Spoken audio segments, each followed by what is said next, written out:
You're listening to a special podcast of Sound Opinions from Chicago Public Radio, our interview with Thom Yorke and Jonny Greenwood of Radiohead. To support this podcast, please visit chicagopublicradio.org. Did you guys just get into Chicago? Mm-hmm. 2 hours ago. Oh, wow. You played Bonnaroo last night, right? Yeah. That's right. How did it go? It was great. It was like doing a European festival. Yeah. In a good way. Mental. It was much more mellow than any other American American show I've seen, yeah. Really? Yeah, they should spread it. They should spread it all over the place. That's what I think. Oh, that's cool. That was kind of, everybody sort of commented on the fact that you guys were doing that festival because it had sort of been rooted in a lot of those so-called jam bands before. You know, the sort of Fish, Dave Matthews crowd, and then... Well, the Lips have done it a couple times. Yeah. But you guys, up the ante a little bit by playing the festival. It's like they changed course when they booked you guys, and it was kind of like, did you guys think that was going to be a good fit for you in terms of the kind of audience that was going to come, or did you think like all those hippie jam band kids were going to enjoy Radiohead, or was that a good idea to be a little subversive with the whole idea? I've got to say, there's no culture at all of jam bands in England. No, means nothing. Means so nothing at all. I kind of know what. But then there used to be like the grungy, like the Ozric Tentacles and that kind of hippie. Yeah, but they didn't. I mean, last time the Tentacles were playing, they were doing like, acid casualties in a big pub down the road from me. So it's not the same. Well, in America, the whole jam culture is. I mean, they're basically hundreds of thousands of people who are sorry the dead, that Garcia died and don't really want to admit that the party's over. So if the band is halfway decent, which is rare, it can be great because it's this giant 100,000 people stoned out of their gourd. And if not, it's still kind of fun because they're all 100,000 people stoned out of their gourd. The music's irrelevant. Exactly. Yeah. That's the whole point, isn't it? Yeah, you have to put up with Damien Marley. It was absolutely fantastic. But was he? It's just like I mean, from our point of view, I mean, we did Coachella and that was fine, except we sort of had a few beefs with the way that they were running it. It was a little bit too much of the commercial end of the spectrum. Was it New Order that was there when you guys played, or was it Cure? Was it the Cure? I don't know. Oh yeah, that's right. It was I've Cure. no idea. Yeah. And just before we went on, John Frusciante said, because he was there, he said, you haven't got any slow songs, quiet songs in the set, have you? Yeah. Oh. Because, they like have 2 or 3 stages running at once, and there's a certain level you go below and you can't hear yourself at all. So when Bonnaroo came to us, the first thing was, would you mind if you are serious about headlining us? Would you mind if we could just have a silent slot? And they said yes. And that was one of the big things for me. But also just having a series of friends. I mean, a friend of ours is Danny Clinch, and he's heavily involved in it, and he was explaining how it ran and everything. And to be from our point of view, we have many beefs with the way that the live music setup is in this country, as do a lot of people, As do the 2 critics in Chicago. Yeah. And, we've talked to Fish in the past about trying to set up, similar things that they've done. We got stuck into the whole thing of Field Day in New York and got burnt by that because it didn't happen because lots of people didn't want it to happen who have since had to settle out of court.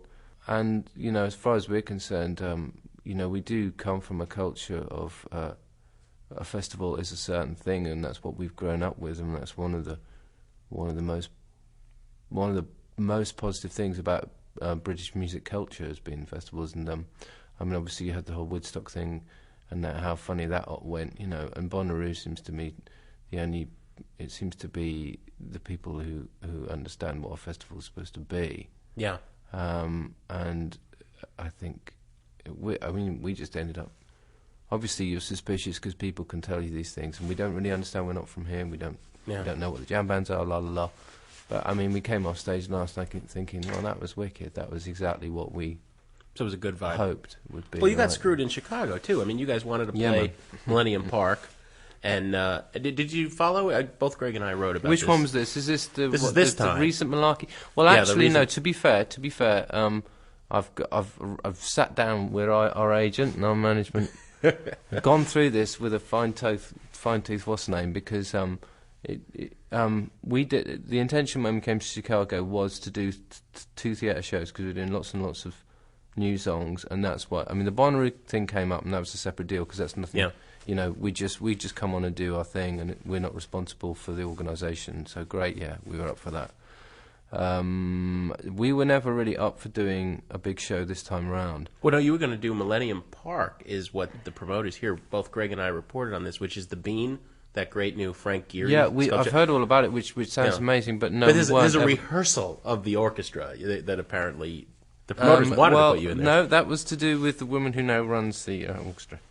Ah. She was quite proud of the fact that she had decided that we weren't going to do it, but we never said we wanted to do it. Oh, okay. So that's the truth. Okay. Well, it's going to be fun in the Auditorium Theater anyway, because it's a beautiful building. Well, and plus, you guys played one of the best shows ever in Chicago. Really? That show in Grant Park. Oh, that was, in 2001 was an amazing show. And I don't know if you guys even realized what you had done there, but it was almost a historic type of event for Chicago because rock concerts and the city parks didn't mix for decades before that. It was like they were scared of large gatherings of young people in the name of rock in their precious parks, and you guys pulled that show off. There had been this little riot Huge success. In 1968 during the Democratic Convention. If Chicago chose to hold the G8 then they would have trouble, but... Any concerts since then? Well, like I said, you guys paved the way. I think now that this year Lollapalooza is going to play there, and they're going to be doing it 3 days. So I think that sort of helped break down a door in some ways. Years later, things are finally starting to happen in the city parks. So we appreciate that, aside from having had a great night that night. Cool. Radiohead played Madison Square Garden a couple of nights ago. It was the second show in New York, and there's a scuffle in the crowd, so there's some action in the crowd. 6 big guys surrounding some woman who turns out to be one of President Bush's daughters. You have been rather critical, Tom, of President Bush. What was your reaction? I mean, you wrote about this on the web. What was your reaction to having a Bush in the audience? I mean, it is as I wrote in the blog. I don't know how these things work. I'd love to know if she actually had a ticket. Well, the heck with her. What about the 6 Secret Service agents? Yeah, I bet they didn't have tickets. They came with 6 Secret Servicemen to the show, and it's a good job no one told me beforehand. Well, I like your list of potential reactions. You might have felt A, honored, B, amused, C, bemused, D, asked if she had a valid ticket, E, objected belatedly on moral grounds. I like that one. F, asked again if she had a ticket and questioned whether this really was what our gigs are about. G, don't blame the daughter for the father, that's very nice of you. And H, shut up or smile. Shut up and smile. Yeah. That's my normal response.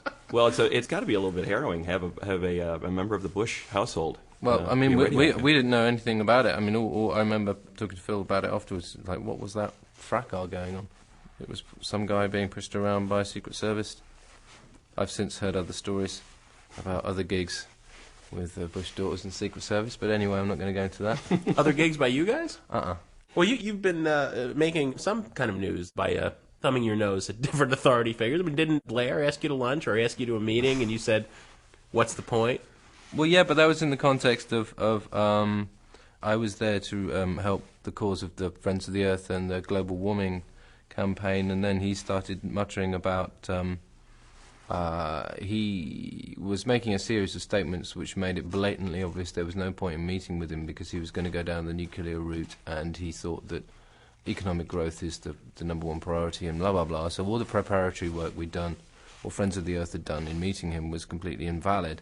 And at the same time, they wanted to bring me in, or his people wanted to bring me in and talk me through the whole process, the subtext of which being is, of course, if you leave the meeting and are derogatory about the meeting and say that nothing was gained, then you've forfeited the access for Friends of the Earth to the Prime Minister, which normally I read as blackmail. So you don't buy into that Bono line of thinking, that it's worth it for me to meet with anybody? Bono can charm the pants off a devil. I just tend to call him a devil, which gets me in more trouble. I mean, how much of a separation do you draw between your music and activism? I mean, obviously you've been involved with Friends of the Earth, you've been very outspoken on environmental issues. How much of that should bleed into your music, and can music affect political change? I mean, Bono obviously believes they are one and the same. and that it can affect political change. What do you think, Johnny?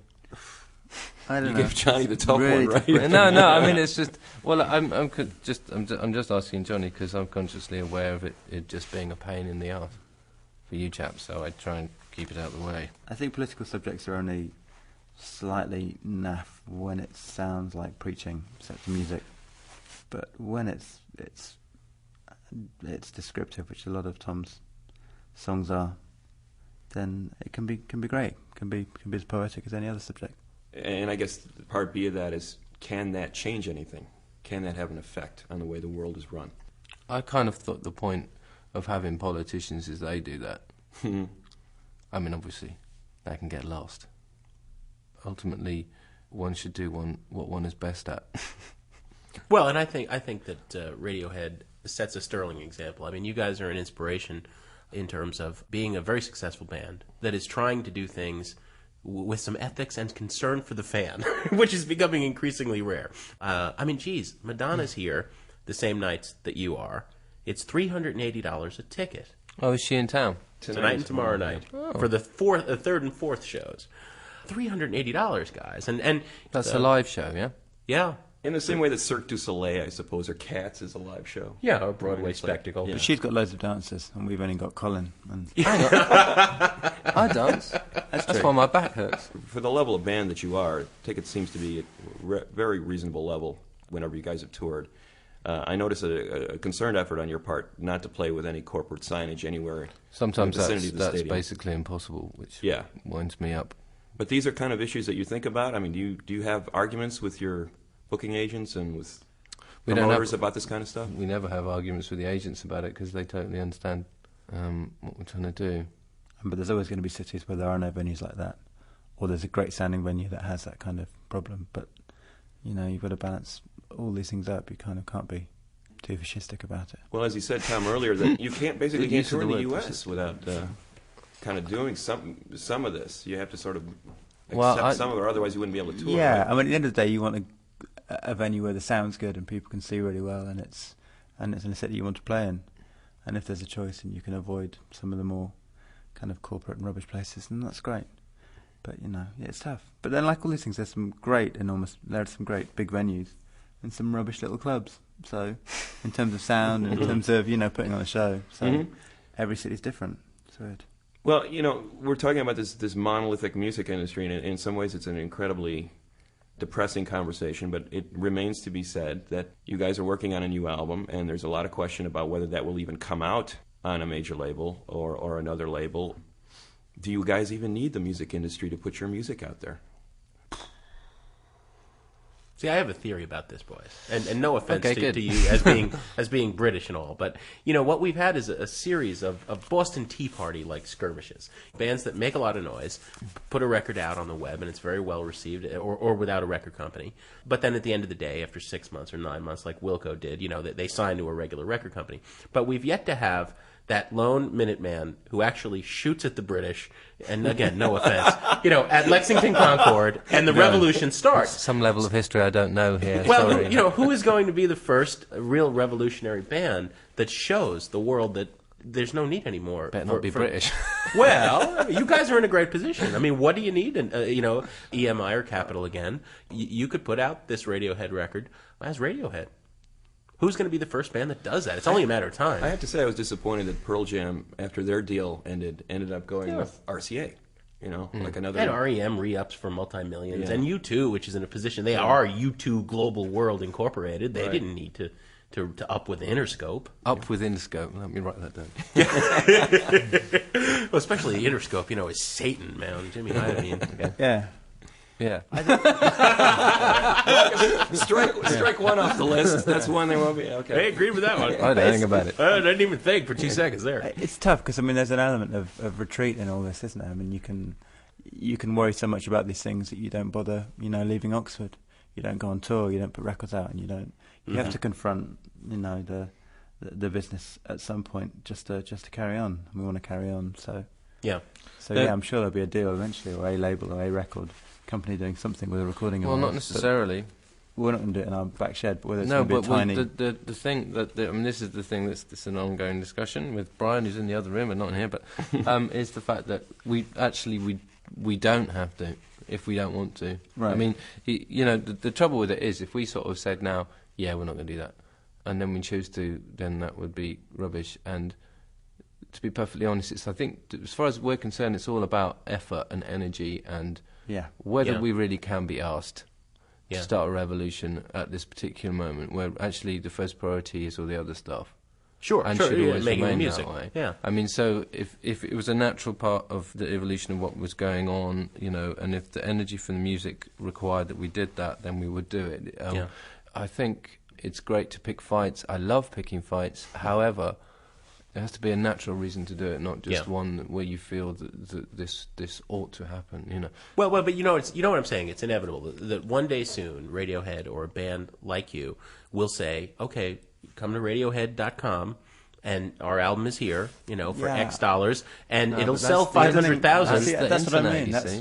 It'll sell 500,000, in the first week, and that will be the end of this the way the music industry has worked now for 100 years and screwed thousands of artists. Yeah, I don't know. I mean, the only trouble with all that stuff is it makes me think we're going to be sat in endless business meetings talking about how to do it off our own backs rather than in studios recording music. Yeah. At some point, you have to give what you've done Yeah, to somebody. we're giving away our radio show on the web, and it cost us like $20 a month for server space. It's like, but we ain't getting paid either. That's true. Well, we're not getting paid. Yeah, I guess that's the downside. If you want to get paid, Forgot about that. Oh yeah, Got to buy those Madonna tickets. Yeah, right. that is a drag.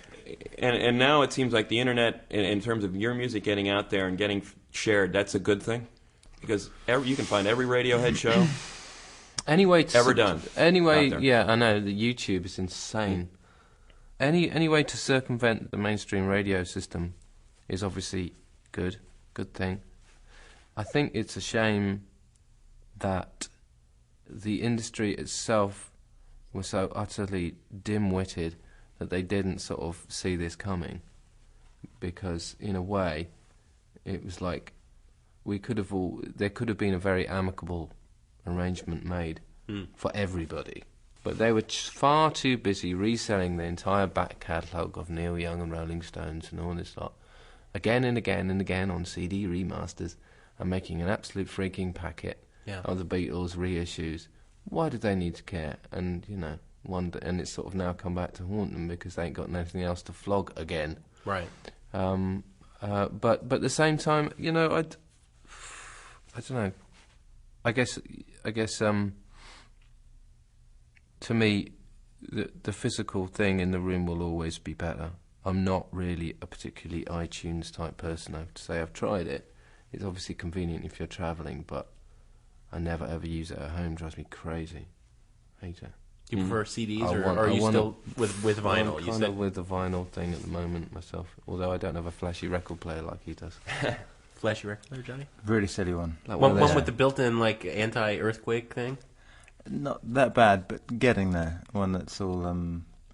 You have to change the rubber band to 45. We ought to tell them about that. We went to visit this stereo store that's here, actually. Oh, yeah. Right near your hotel, and you see the $10,000 turntable, which is worth more than both of our cars put together. Yeah, right. It's not that one, is it? We took Nigel, our producer, to this great shop like that in Oxford, which was selling let me just do the currency conversion, like a $40,000 transport, just to make the CD spin round, not even to turn it into sound or to amplify it, just physical, just a motor. And Nigel was getting incensed. He just started arguing with the man, saying, we recorded all of our album on a tape machine that cost half that. Why would I want to spend this much money on the sound of? And the guy was, Well, yeah, and once it gets mastered, even the stuff you're mastering it on isn't even that high end. Nothing is. Nothing that you do the music is. Anyway, No, it's blah, true. blah, blah. Yeah. But that's obviously the other extreme. But I mean, the physical thing of like, I get EP sent through the post and that, or the artwork and the fill. I mean, I'm sorry, but I don't think that's ever going to go away. Mm-hmm. I'm a bit of a Luddite like that. I think the digital thing is wicked for like spreading stuff around and spreading knowledge, but I think that ultimately, people, ultimately, I hope vinyl never dies. I don't care if CD dies a death horribly tomorrow, but Yeah, it's got to be said that there's nothing more dispiriting than I spend a lot of time in second-hand record shops and occasionally look at the he does CDs spend a too. lot of time in second-hand record shops. See, this brings us Rifling right back. through the second-hand CDs, Yeah. you just feel like your hands are just... No, it's true. It's collecting not the plastic. same. It's not the Yeah, same no. as when you. But this brings us back to why you guys, don't want to put out the record just as Radiohead, and you may because it is very easy to put out CDs, but it's somewhat more troublesome to have vinyls, and you just want vinyl pressings of your records, right? That's what it comes down to. You just want Radiohead Absolutely. on vinyl. You're signed with a vinyl-only label. You have to buy a turntable in order to own a Radiohead record from now on. Well, that's quite a good idea. Thom Yorke is now the head of the record industry, and I decree Yeah, that I have everyone... just bought all the record plants, and I'm going to make a lot of Which money. Radiohead album was it? I don't think it was Steve Martin that did this, but remember when they had this stupid publicity idea? They sent us the Radiohead album Glued into a tape recorder. Glued into the. Yep, that what was a waste of resources that I know. was. Well, that was nothing to do with us, but No, I actually knew at the it time wasn't. it was quite a good idea at the time. Please excuse me, but I got to ask. Are you only being nice because you want something?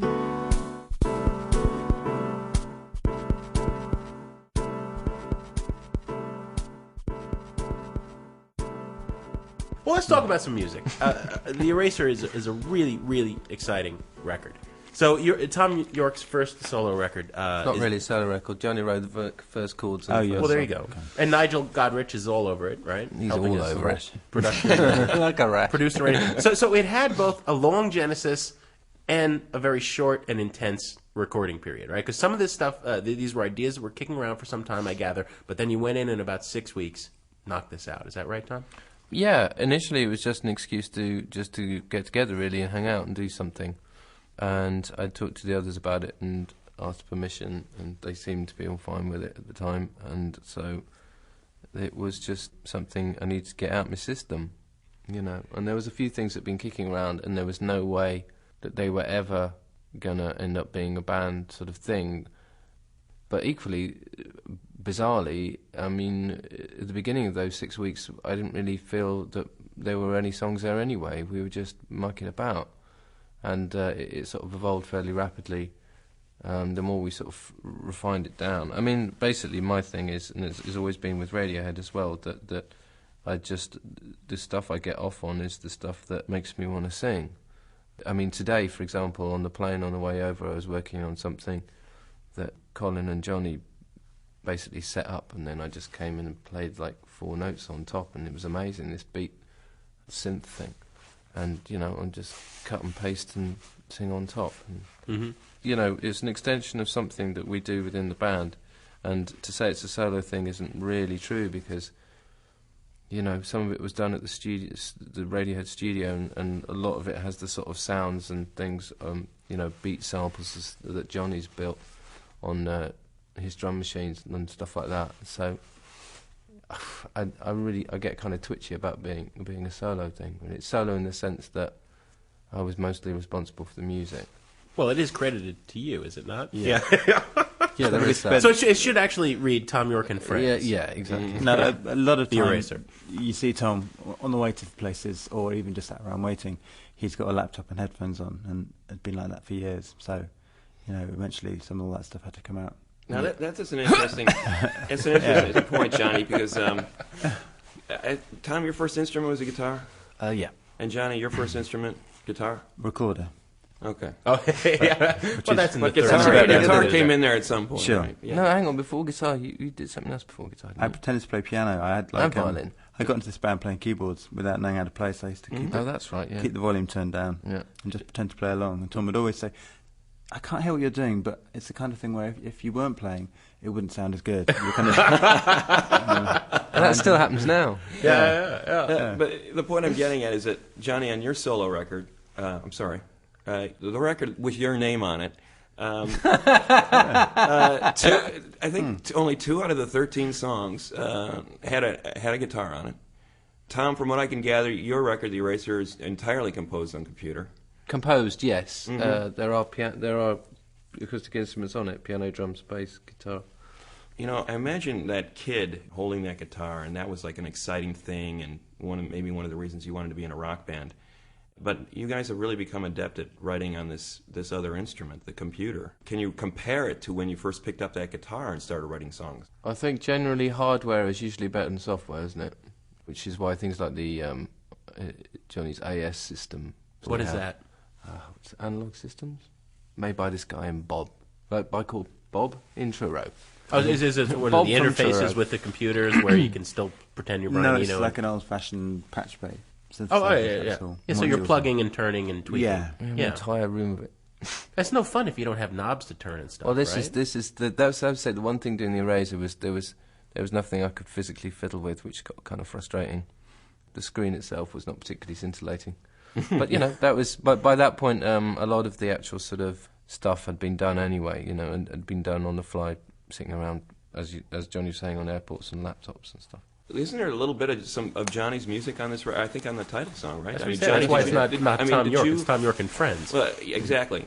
So, Jonny, I guess my question to you is: how do you feel about what Thom did to your music? Well, that was a kind of good example of it. It was a chord sequence going nowhere that he just cut up a dictaphone recording of and rearranged and turned into a song. So, would you have recognized it if he hadn't pointed it out to you? That's a good question. As something that started at the end of the song, I would. Yeah, if he'd left off like the last 30 seconds, he'd probably been all right. Yeah. Mm-hmm. Hang on, I know that bit. Oh yeah, I wrote that. Yeah.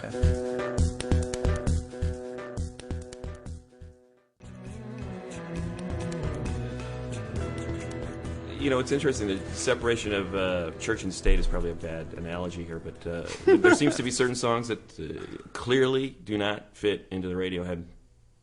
What the five of you would do is very dissimilar to what one of you would do individually. How do you determine that? When do you know that it's not going to work? It was initially when I started up with Nigel. It was a bit of a head masher because I couldn't really.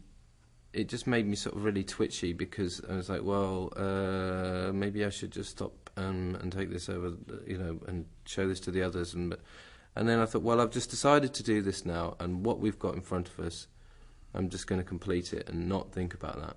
Because part of the point of doing it was seeing how it feels to work on my own or with Nigel, just take responsibility for the whole thing. And also just to be working in that realm completely, because basically it does get extremely boring for 5 musicians to sit around while one person edits 8 bars and rescribes a couple of beats and sings it's just dull. It's not a band experience, but we do it in the band. But like doing a whole record like that would obviously not float everybody's boats. And it seems like there was a certain amount of dissatisfaction within the band the last couple of years where some of this stuff sort of bubbled to the surface. I mean, I'm gathering that from reading some of the interviews in the last year or so, that there was some question last year maybe that was there another Radiohead album even going to be made? Where did you go from that point to where you are now, where you seem to be, where you're not only touring, but you seem to be actively working on an album again? Well, we had like a crazy 6 months within which the number of children we had seemed to double.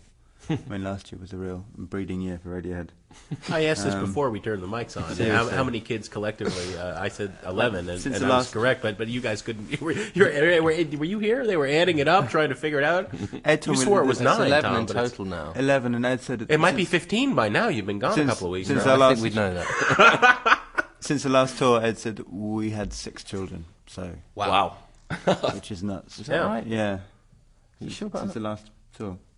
But once we got over the initial 6-month hell, which your fathers know 9 about. months. Yes. And we kind of been rehearsing and on tour. So there wasn't a point where you were questioning whether Radiohead would continue. There have been those points since the Bends, really, even since Pablo Honey. Yeah. Of fraught. Because it's work. Panic. It's as much work as a marriage or having a kid. Staying in a band. Well, there doesn't seem to be any halfway with you guys. It seems pretty intense. Well, the mad part about it as well is the truth is that it's not just the band. The truth is it's the band and their families and their kids. Everybody's affected. If I choose to lose the plot tomorrow and go and start a farm, then everybody's affected. If we choose to carry on, then everybody's affected. And it's tough. It's a tough thing to do. You know, the easiest thing to do would just be behave badly, not, you know, be the rock and roll dad and not give a shit, and just do whatever and just pretend you're still 15 or whatever. Pete Doherty's got that going today, though. Somebody else is doing it. Yeah, exactly. It's passé, man. Well, but the flip side of that is that, you know, you see these institutions sort of built up, like the Rolling Stones or REM even, where the argument that comes back, like, if we break up the band now, if we leave now, because REM said they would never, never, ever record or tour without the Bill four Berry, of them. yeah.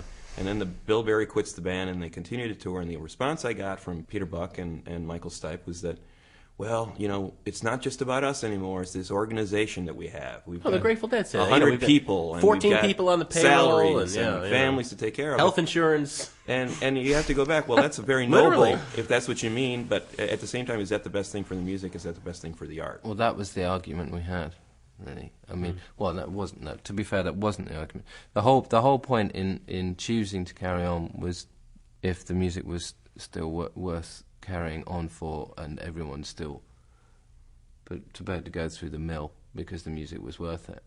And if that wasn't there, then it wasn't worth it. Where would you say you're at? I mean, in terms of that, do you see an album coming out anytime in the near future, or There's a distant bunch of future? new songs that are in the set list when you're performing. Yeah, it feels like basically starting again, and it feels like this is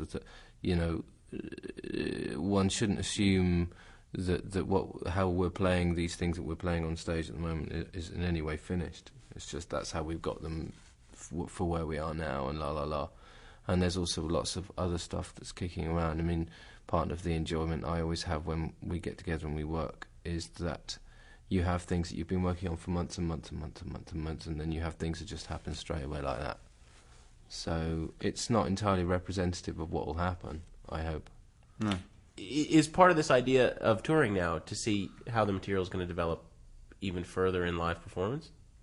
There'll be arrangements played with and new ideas and some songs that might not make it, or we might start doing new ones in a couple of weeks. I don't know. We've still got a couple that we need to try out. Yeah, we're tending to have very long sound checks at the moment. I mean, Pink Floyd famously did that before all of their best albums, before Dark Side of the Moon, before Wish You Were Here, before Animals. They would take the album out and tour it for 6 months. You know what's really good is that you get to... The fact that you just play the song once that day and you're playing it in front of people means you actually concentrate on the song as a 4-minute, 5-minute piece of music, and you know what it sounds like. It's like standing back from something and just saying it brilliant and singing Like it videotape. instantly. Rather than when you're recording, you're hearing it all day for 2 days or a week. Right. You lose You've got all no the idea. objectivity. Or even No rehearsing. idea at all. I mean, videotape was the one where, like, this tune called Videotape that we got, that was just driving me crazy, absolutely crazy. That we kind of had an idea, but we just couldn't see it through. And there was like a couple of rehearsals where I just like, I can't deal with this.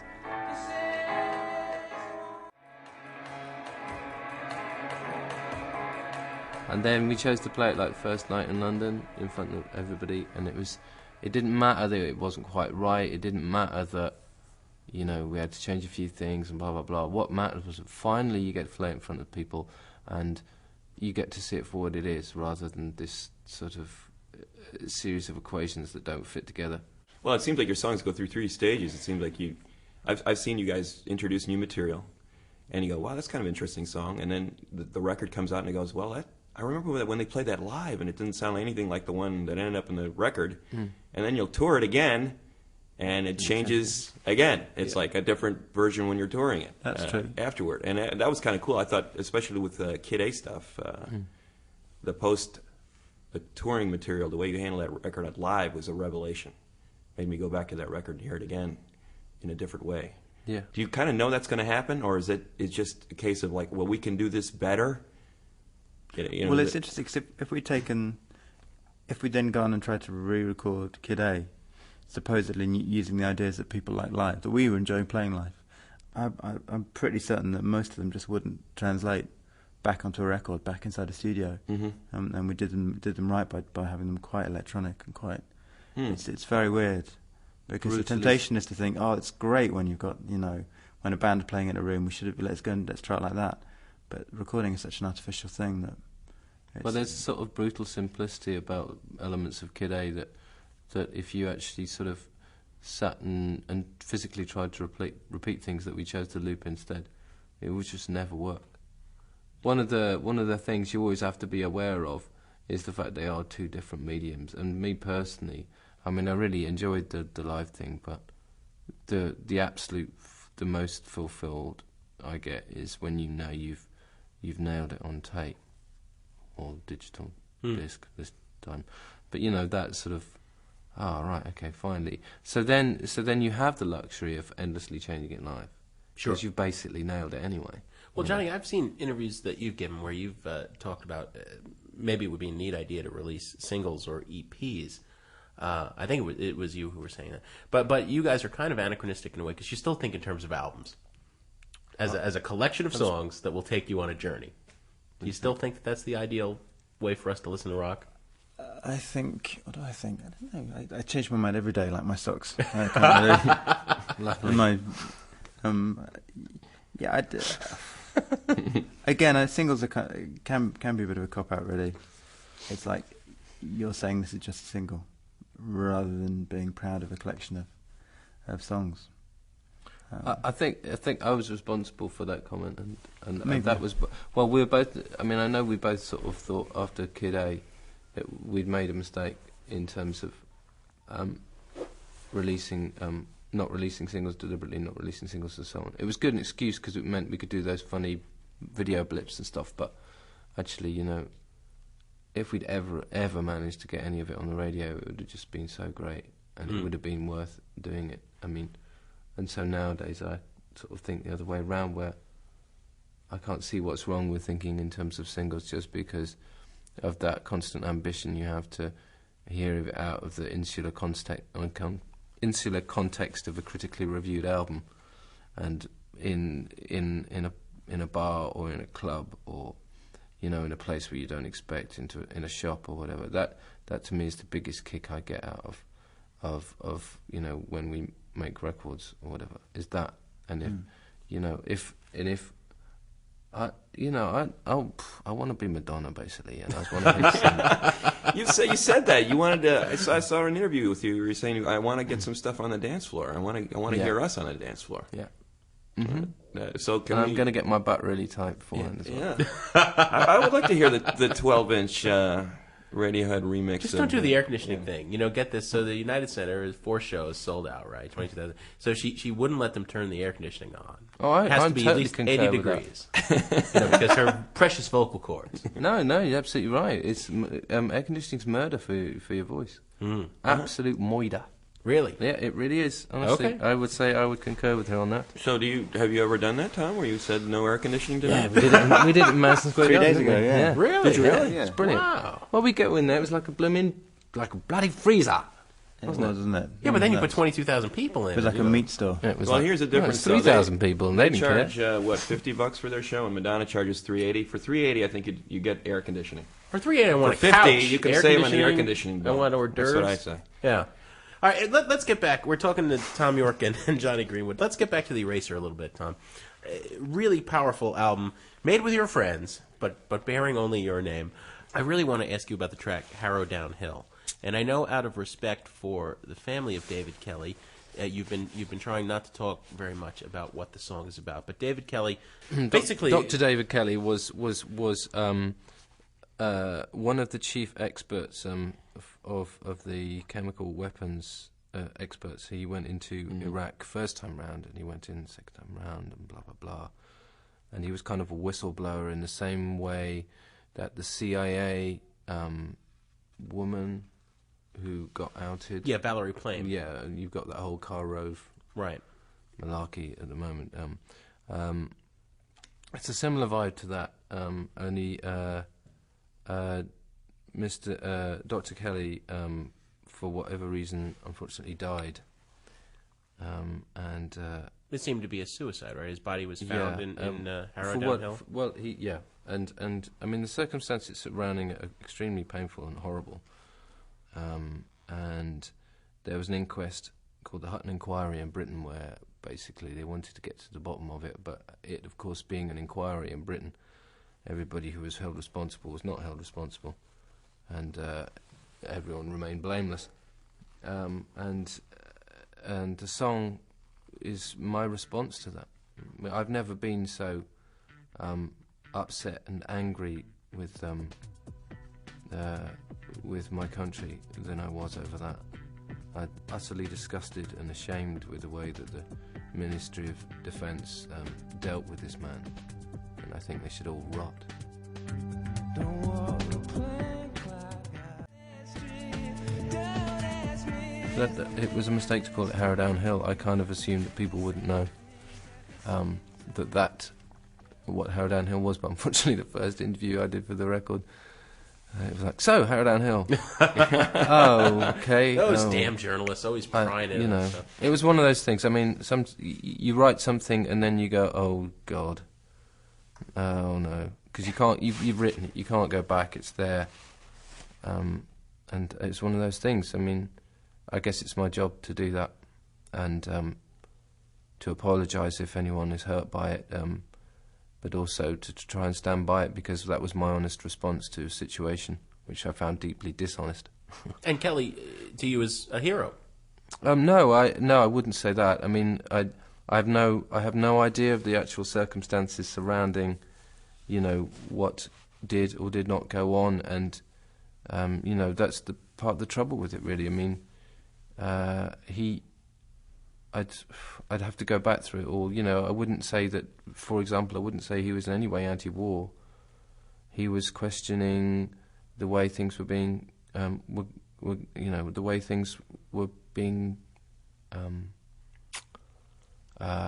together, put together. Yeah, very much like the CIA woman was. That's right, isn't it? Yeah. I mean, the ridiculous thing about it is that you got people like the ex head of the ex-ambassador to the UN for Britain has written a book all about this, exposing the level of spin and utter nonsense that was being talked, and which, of course, they're suppressing at the moment. But he's, you don't get anyone more well respected and more likely to lose absolutely everything. And he's prepared to write a book like that, and yet these other people who really had their lives destroyed, but were just high enough up in the chain to be extremely inconvenient, they had to be got rid of, one way or the other. And I don't think that's good enough. Mm-hmm. I think that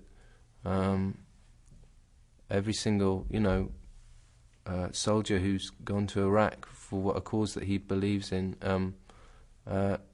should be told about this, should know about this, and should really, by rights, be questioning the government's motives.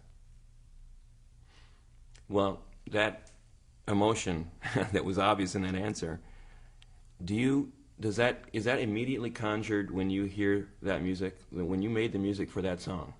No.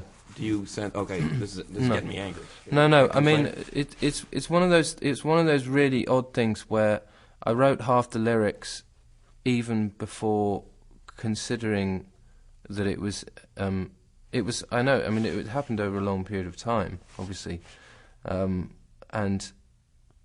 the I'm coming home to make it all right thing and all that sort of stuff. I mean, it was only to say it's about that isn't even really true. It's just it ended up in it, if you know what I mean. It was like by osmosis. These things were going on and they ended up in the tune, and it's like, it was something I was extremely emotional about at the time and couldn't help it ending up, it being in the song. But a lot of the initial lyrics aren't. I didn't realise or anything about it until I looked at it further down the line, and then once I'd realised that, I sort of just saw it through, really, because it just made sense. Mm-hmm. So it's one of those things. I mean, I also listen to that tune, and I also think of, I don't think anything about the Kelly thing at all sometimes, and I just think about the poll tax riots that happened in the UK and some of the demonstrations I used to go to, where women would the police who have sometimes they're attacked as a little heavy-handed, shall we say, used to charge the crowds and break people's legs and whack 'em with, truncheons or whatever. It's not very, British government's response to popular opinion can manifest itself in many ugly ways. Well, it's interesting that you both have been able to make records apart from the band, and I know that in certain bands that is viewed as almost a betrayal, like, oh, he's a traitor. Like, I remember what Richard's reaction was when Jagger made his first solo record. It's like, nobody leaves my band and makes a record. Yeah. And I guess, Johnny, you were the first one to do that, and I was curious, Tom, what was the feeling within the band that, how Johnny's going off and doing something on his own? What does that mean for the rest of us, kind of thing? I was just jealous he had the time to do it. True. Because my firstborn son was had arrived, and the entire world had gone topsy-turvy, and in fact, the maddest bit about it wasn't we were actually living in the studio at the time with my newborn son on and off, and Jonny was coming in and working down the other end. It was like, "Hi, Jonny, how's it going? You bastard!" Yeah, he was bringing in the string quartet and the jazz quartet. Like, wow. He was having lots of fun doing these crazy things with drums, and I'm going, "I'm going to change another nappy." Yeah. So, Jonny, are you coming up with music all the time where you would like to have more outlets like that for the stuff? Because Radiohead seems to be moving at, I hate to tell it, guys, but it's a snail's pace now. We're getting on 3-4 years here between albums, You guys are turning into, I don't know. The Flaming Lips. Yeah, something like that. So anyway, do you have lots of music you're stockpiling that you feel could, maybe surface on other projects like this? No more than was true 5 years ago. He's got loads. Absolute bar. I guess I'm getting at the idea. Are you guys writing all the time? There's just constantly with bits and pieces of music laying around all the time, and it's a matter of choosing through this. We often need each other to tell one another which of it is any good, if any of it. Because it's the weird thing is you write 10 things, you think they're all good, or they're all bad, or they're all as good as each other, but then you need to offer it up and have things sort of change and mutate. That's the fun part. That's the slow part as well. That's kind of explains it. Fun, slow. Does anybody get insulted when they've I turned something into the band? I find it really weird, but you almost always, a year later, you realise that they were right. Annoyingly. I hate it's that. Interesting. Yeah, that's the word. That's the most annoying point. Is when you're so sure, and the most annoying is when you stick to your guns and then find out 2 years later. Right. And every time you hear it, you go. All right. So is there a song that is on a Radiohead record today that you guys now look back on and say, what were we thinking? Why is that on there? Probably not on an album. No, not on an album, because by then it's gone through so many filters that we've usually got the big fluff out. There's a few which maybe are a little long, or we could have done better, but they're all been worth releasing, I think. I bloody hope so. So yeah.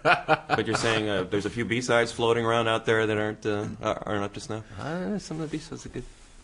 More like stuff that they worked on for 6 or 9 months or more, and then why did we waste that much time? That's in our cupboard, and you ain't hearing it. Yeah, all right, that's fair enough. Well, there's one song out there that you guys are playing live now that I think has been around for years and years, right? That never quite got on a record, and people are wondering when it's going to be out there.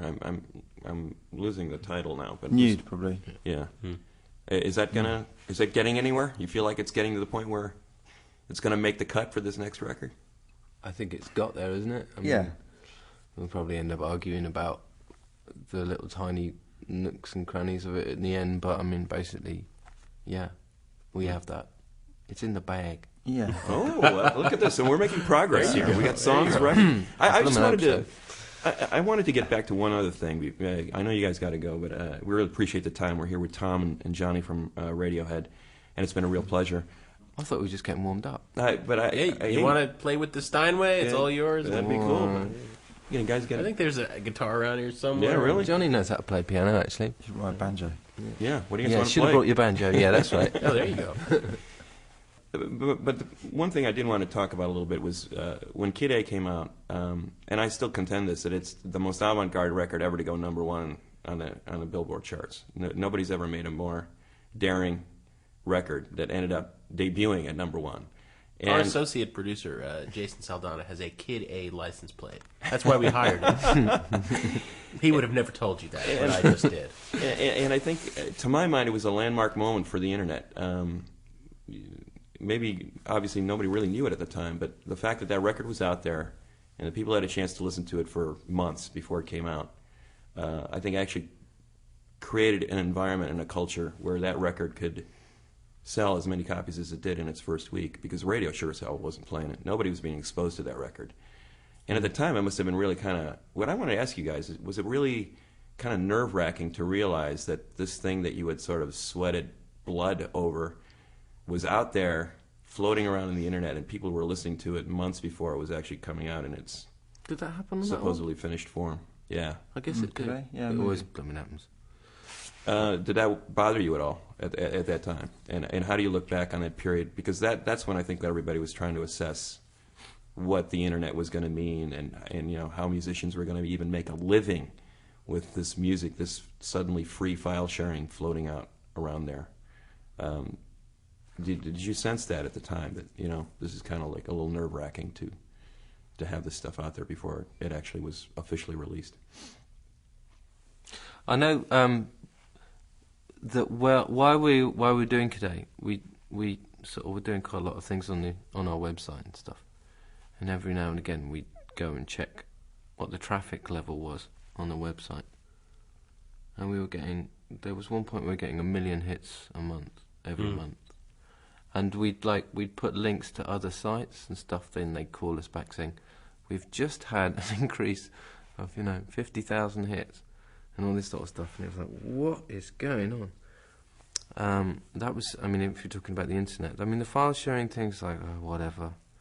It's a sort of endless debate that goes around and round. I mean, I associate that period with just being exceptionally proud that we just let off this little stink bomb that was actually having some sort of effect. I remember sitting in Central Park with this guy David Frick from Rolling Stone, and it was just, I think it happened the day before, and we just sitting there going, how on earth? I mean, there must have been some sort of clerical error. No, but I've got to say, it was a quiet week in the charts. It was. That's what everybody said. No. The influence of that album is amazing. So Jason, really our producer, has this Kid A license plate. We're coming back from a show one night, and it's like 1:30 in the morning, and we're driving, and there's nobody on the streets. And this cop car pulls up next to us, right? And he's giving us nasty looks. I mean, Chicago cop, big, big, scary looking. And we're like, oh shit, man, we are so busted. He goes, roll down the window. Busted for what? What have you done? Nothing. Well, I don't know. What did you have in the trunk? It was like 1:30 in the morning. We felt like we'd been in a rock show. I forget what it was. Roll down the window. Roll down the... They just look suspicious. No. The cop goes, Kid A, all right. I mean, Kind of like that's having... mad. I mean, when you're hitting Chicago cops, Tom, with music that weird, you're doing something right. You should have been at Bonnaroo last night, man. He's probably there. Yeah. That was that Probably guy who was body surfing. Wasted in the field somewhere. Yeah. Well, why don't we, we do this thing, but it's only with people we really like, and we like you guys, where we... Doesn't involve nudity, does it? Yeah, No. it does. That's No, why the no, panels yeah. are up at the back. Okay. No, that's true. You're behind the panel. Oh, You yeah? get nude. Where we do a Desert Island Jukebox selection, where either of us pick a song that, on this particular week, at this particular moment, we couldn't live without. So, obviously, we're going to drop lots of your music in here. But what would you guys like to hear, and why? You have to play Rock Critic for a minute. Crumbs. Scott Walker. Oh, the new one or classic? No, 3 and 4 at the moment. Mm-hmm. If I'm feeling a bit lost, put Scott's voice in me ahead. See, Americans, Tom, are I think completely still to this day haven't caught on with Scott Walker, even beyond. But Nick anybody's Drake. So give us the thumbnail. Why Scott Walker? Anybody's into Radiohead, it's like, well, I'm sorry, part of the equation is Scott Walker. Mm-hmm. It's just part of where we come from, isn't it? So far ahead of his time in so many ways. Soul, I could see that. psychedelia, pop. I mean, The orchestration and stuff like that. Yeah. impossible to categorize, really. The orchestration, especially at the moment, is just driving me crazy. And the fact that they used to do so many of the recordings, where he'd sing it live with the orchestra, and you can hear everything coming down the vocal mic, you know, and when you put that in your headphones, it's just absolutely extraordinary sound. How about a particular track from 3 and 4? The Old Man's Back in Town. The Old Man's Back again. I seen a hand, I seen a vision, I see he's back again.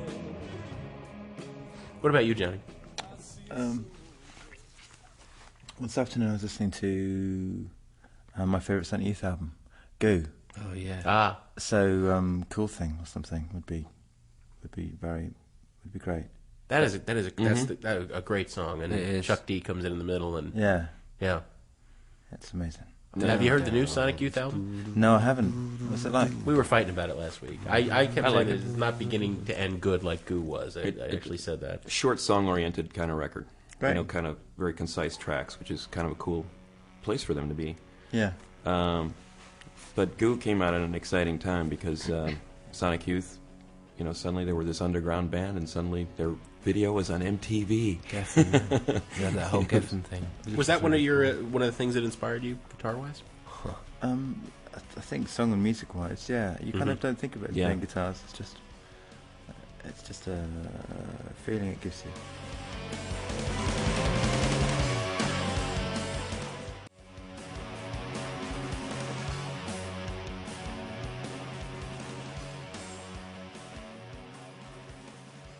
It's like a Christmas present from my brother, actually, when I was 16 or whenever it came out. I just thought it was amazing.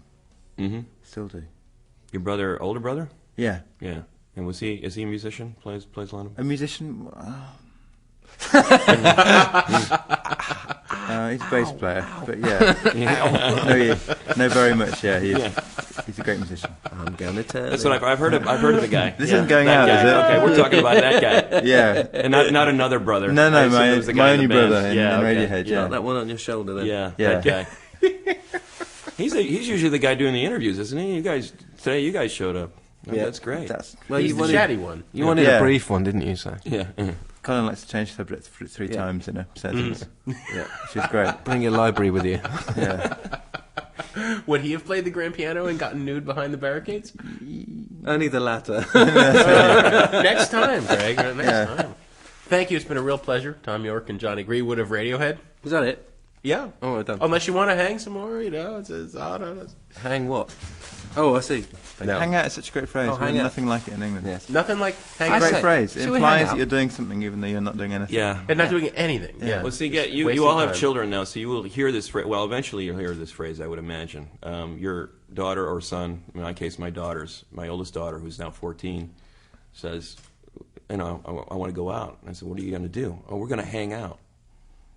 And that's her way of, that is wide open. That gives her the license to do just about anything from Where does she do this? jumping in the back of a motorcycle to, you know. Oh my God. You know, yeah. So it's like, I'm just warning you. You may hear that phrase, and you got to be very wary of it. Yeah. Because it's, I'm already worried about that myself. We both have daughters now, so we should be very worried. Yeah, Exactly. She's only one, but already. Already worried. Fathers need to protect their daughters from those boys out there. Yeah, man. No doubt about it. Cool. If you guys, if you want to play anything, we would be honored. That would be unbelievable. We play. You could do something on piano. What? Why me? Well, You've got stuff. no instruments, mate. Sorry. There's a piano over there. Yeah, right here. It is allegedly the best piano in Chicago. That's what I've It's been mic'd told. up and everything. Why don't you go and do something? What? Don't know. Do videotape or do something off the eraser. But I couldn't really do the eraser thing. I could do videotape. Would that work? Yeah. Or Oh, you're tapping your phone now. alright. Or I don't know. What? Or something. If I do something, then you have to do something, even if it's just instrumental. That's right. Ah, you're True, cli- yeah, I think you're that's climbing fair. Yeah, only fair. That's only fair. No, I'm not playing that. Yeah, you are. No, Yeah, you no, not gonna happen. No, I'll play it and you can cut it up and do something with it. Not performing it. Yeah, It's you too are. scary. Yeah, I'll play something with you, but not. Yeah. I'm a chicken. I keep chickens. I am a chicken. Do you really? Yeah. Do you have a farm? No, it's got 13 chickens. 13 chickens. Really? And you don't live in the city with 13 chickens. I'm a mile outside the city. Wow. But that's close enough. Yeah. Yeah. And how do your neighbors feel about the chickens, Johnny? They're learning to live with them. Oh my God. They eat the eggs, so Okay. they got to put up with their So you singing. make friends by fresh Yeah, eggs we've and got 3 cockerels and they How scream. many eggs can you Wow. get a month out of 13 chickens? It's usually about 4 a day. 4 a day? Yeah. Do they lay 4 Each? eggs a day? Some lay every day, or 300 a year. My God. The hybrids. But don't the damn And the roosters purebreds. wake you up in the morning? The what? Don't the roosters wake you Yeah, up? they're pretty loud. Yeah, Good that's as dead. hell. And they Yeah. come up like as soon as the sun is like that far above the horizon. Sorry? As soon as the sun is that far above the horizon, they're up. I mean, it's No, like 3 or 4 in the morning. 3 in the morning. Even when it's Yeah. dark, they start Yeah, yeah. sometimes. It's crazy. Hell. Yeah. I'm glad I don't live next to you. Yeah. Really? Yeah, I'm glad I don't. I'm on tour. Right. Yeah, there you go. I have chickens. They're at home. Yeah. Do none of this. That's a good idea.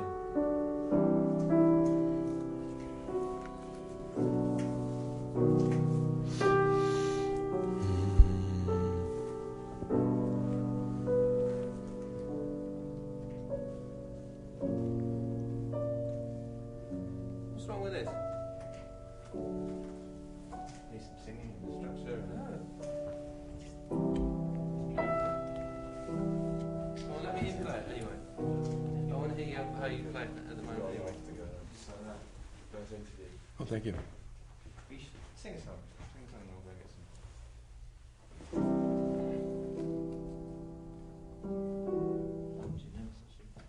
Your nerves.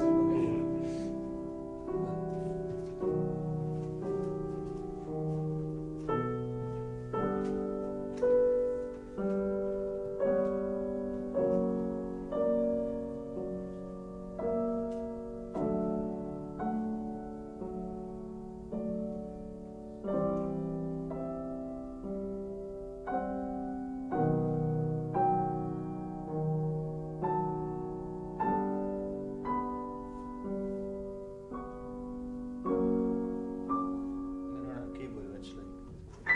Do it properly, come on. No. Do it properly. No. Go on. It's not pretty good. That's because you can't see what it is. I'll do mine first and then you do yours. And I'll be Yeah. in a cab. Might fall down. So which one am I going to do, John? None of this. Yeah? Yeah. Sleep with air conditioning. I'm going to pull at the Madonna in there. Headphones? Yeah, you can grab those.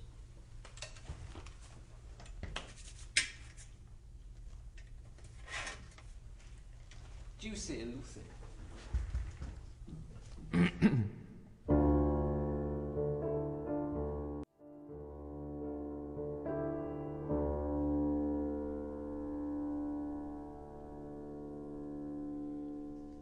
Okay, I'm going to have to wait for these goosebumps to settle down before I can start talking. That was Thom Yorke playing piano and singing live in the studio with us. What a performance here on Sound Opinions from Chicago Public Radio.